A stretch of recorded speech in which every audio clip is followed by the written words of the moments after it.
संप्रभुता के खेल निराले संप्रभुता की बातें। संप्रभुता के निराले संप्रभुता की बातें। अरे नेता करते झूठे वादे। अरे नेता करते झूठे वादे और जनता पाती जवाब केवल जुमले वाले।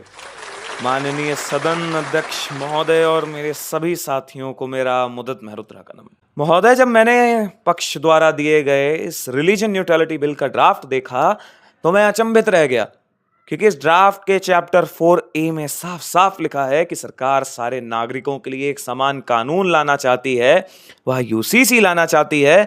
परंतु जब मैंने ईसीआई यानी इलेक्शन कमीशन ऑफ इंडिया की रिपोर्ट पढ़ी तो महोदय, बिहार चुनाव में इनके 65% नेताओं पर क्रिमिनल केसेस थे, दिल्ली असेंबली में 33% एमएलएस पर केसेस थे और हमारे minister of road transport and highways पर खुद के 10 मामले चल रहे हैं। तो जैसे सरकार खुद के नेताओं पर एक समान कानून नहीं लगा पा रही, वह भारत के 140 करोड़ जनता के लिए समान कानून कैसे लाएगी?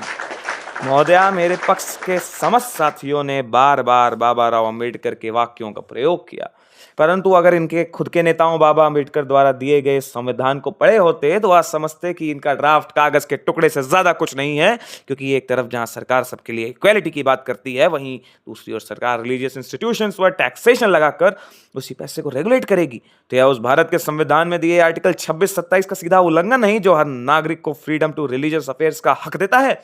और अगर सरकार इसमें संशोधन करेगी तो यह क्या हमारे फेडरल स्ट्रक्चर्स पर हमला नहीं होगा? महोदया, ताज्जुब तो सबसे ज्यादा तब होता है जब यह मंदिर मस्जिद के नाम पर राग लगाते हैं और वहीं दूसरी ओर सत्ता में आकर शांति की बातें करने लगते हैं। महोदया, हमें रिलीजियन न्यूट्रलिटी से कोई दिक्कत नहीं, हमें दिक्कत है कि इस भारतवर्ष में 96 करोड़ हिंदू, 17 करोड़ मुसलमान, करोड़ों सिख, ईसाई, बौद्ध और जैन हैं, हमारे ट्राइबल समाज के लोग हैं, सब इस देश की पहचान है। फिर भी राजनीति सिर्फ दो धर्मों के बीच नैरेटिव बनाकर 80-20 का खेल खेलती है। महोदया, मैं आपके माध्यम से इनसे पूछना चाहता हूं कि अगर इन्हें सही मायने में रिलीजन न्यूट्रलिटी चाहिए तो इन्हें वक्फ बोर्ड की तर्ज पर सनातन बोर्ड बनाकर मिल क्या जाएगा? क्योंकि महोदय, आज ये सनातन बोर्ड बनाएंगे, कल सिख बोर्ड की मांग होगी, परसों क्रिश्चियन बोर्ड की मांग उठेगी। अरे ये तो देश का भंटाधार कर देंगे। सनातन बोर्ड, वक्फ।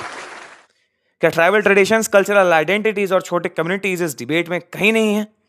और अगर हैं तो आज के युवाओं को, हमको एक ऐसी इकोनॉमी चाहिए जो दुनिया की लार्जेस्ट इकोनॉमी बनने की तरफ बढ़े। एक ऐसा सिस्टम चाहिए जो सिर्फ लार्जेस्ट नहीं, मोस्ट इंक्लूसिव डेमोक्रेसी हो। और एक ऐसा यूथ जो रिलीजन से ऊपर उठकर एजुकेशन, एम्प्लॉयमेंट और करप्शन की बात करे। अंत में मैं बस इतना कहना चाहता हूं कि हमें एक ऐसा भारत चाहिए जहां पे युवा तरक्की की बात करे, हमारे आने वाले भविष्य की बात करे, ना कि इस बारे में सोचता रह जाए कि कहाँ बाबरी मस्जिद बननी है और कहाँ हनुमान चालीसा का पाठ। धन्यवाद। जय हिंद, जय भारत।